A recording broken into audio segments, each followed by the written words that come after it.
मंत्रिमंडळात स्थान न मिळाल्यामुळे नाराज असलेले छगन भुजबळ यांनी अधिवेशन सोडून थेट नाशिकचं आपलं निवासस्थान असलेलं भुजबळ फार्म काल गाठलं। छगन भुजबळ काल भुजबळ फार्मवर येत असताना माध्यमांशी बोलताना हे देखील म्हणाले की यापुढे आपण अधिवेशनाच्या उर्वरित दिवसांमध्ये उपस्थित राहणार नाही आहोत। दरम्यान छगन भुजबळ हे आता नेमकी पुढची काय भूमिका घेतात याकडे संपूर्ण राज्याचं लक्ष लागलेलं आहे। आपल्या कार्यकर्त्यांशी मतदारांशी बोलून त्यानंतर आपण काय करायचं ते ठरवू असं सूचक वक्तव्य छगन भुजबळ यांनी केलं आहे। भुजबळ फार्मवर लावण्यात आलेले हे बॅनर खरं तर अनेक गोष्टी स्पष्ट करतात।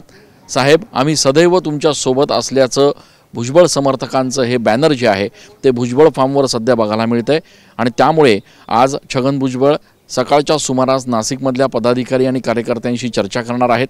त्यासोबतच दुपारनंतर ते आपल्या मतदारसंघात येवल्यामध्ये देखील जाऊन तिथल्या काही कार्यकर्त्यांशी पदाधिकाऱ्यांशी संवाद साधणार आहेत आणि त्यामुळे एकूणच छगन भुजबळ आता नेमकी पुढची काय भूमिका घेतात हे बघणं अत्यंत महत्त्वाचं असणार आहे।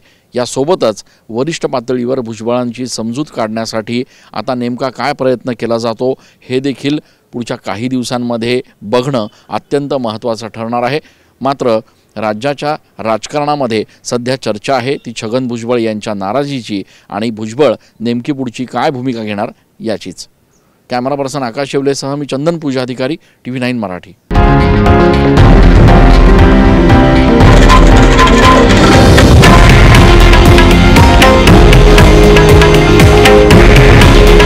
हे आहे देशातील नंबर 1 न्यूज नेटवर्क आणि आपण पाहत आहात TV9 मराठी।